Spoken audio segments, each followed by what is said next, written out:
going to start of the last but not least talk of the day. We have Jing, Indu, Rachel and Robert. They very kindly let me just introduce them to their first names so that I didn't have any trouble. They've come from the St. John's University, New York, and they're going to be talking today about preparing UK teachers to teach English as an international language. They said they want to speak for 20 minutes and then have 10 minutes for questions, so we look forward to that. Thank you very much. Thank you. Good afternoon, everybody, and welcome to our presentation once again. I would like to introduce ourselves, although you have kindly done it for us. My name is Indu, this is Jing here, this is Rachel and Robert. So the topic of our presentation today is preparing UK teachers to teach English as an international language, a microanalytic perspective. So to start off, I would like to tell you a small incident that provided the impetus for this study. It was a personal experience for me. In addition to studying full-time at St. John's University, I also work part-time in retail as a sales assistant.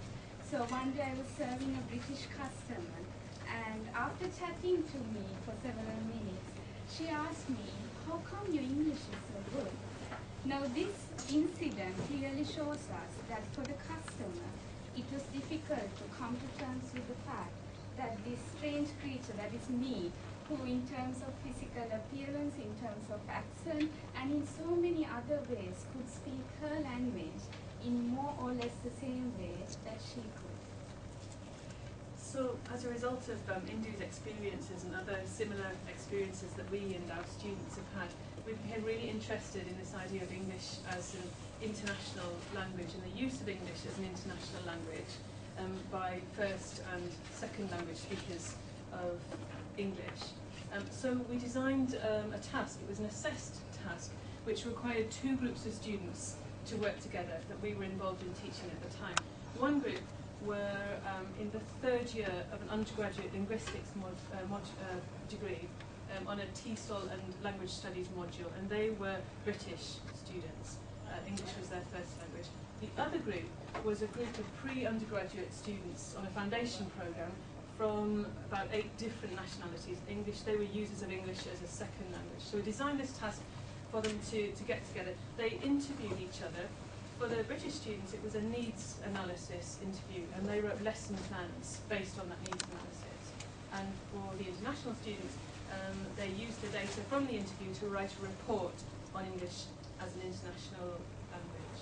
And so they worked together on this task. As a result of the task, we got 24 recorded interviews because the students submitted the interviews to us as part of their assessment.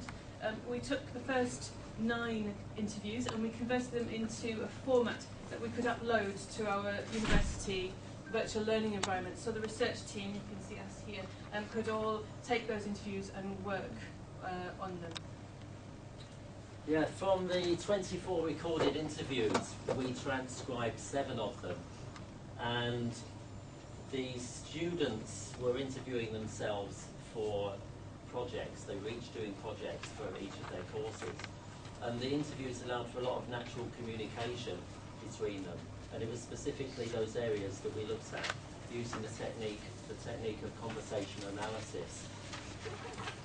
The conversation analysis approach allowed us to look at the transcription and to examine what language they used, and to look at any area really. We didn't know which areas we were looking at. We looked at the transcription and let the transcription highlight really interesting areas for us to examine.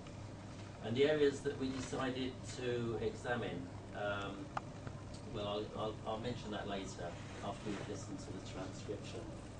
There's an audio file. If you turn to page 3 in your handouts, you'll see one of the transcriptions. We did record, this is from a 20-minute interview, and the transcription lasts for about 1 minute. So when we listen, you'll hear Kate, who's using her L1, which is English. Now Kate is a trainee English teacher. She's an undergraduate and she's on a TESOL module at St. John's University. and Tom is from China. He's been in England for a few months and he's using his L2 English. So we'll listen to the sample extract.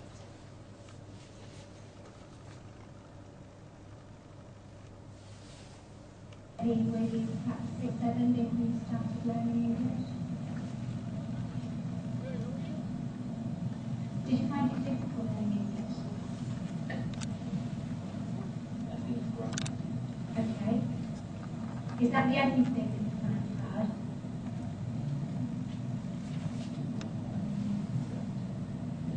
Listening, yeah? What do you find hard about listening?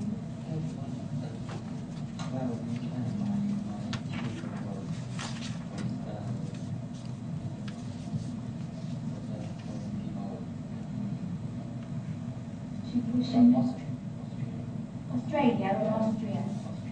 Australia.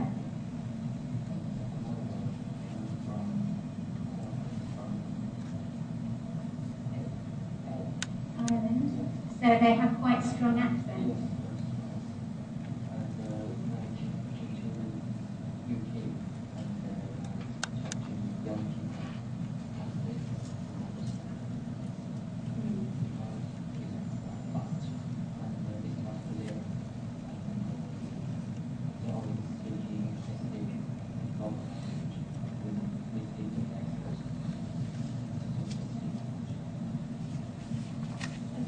So really, it's grammar you find difficult.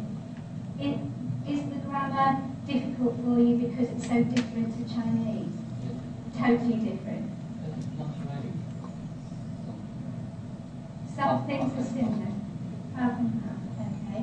So grammar quite difficult, and listening quite difficult, and maybe pronunciation, possibly or not. Are you okay with that? I'm not sure.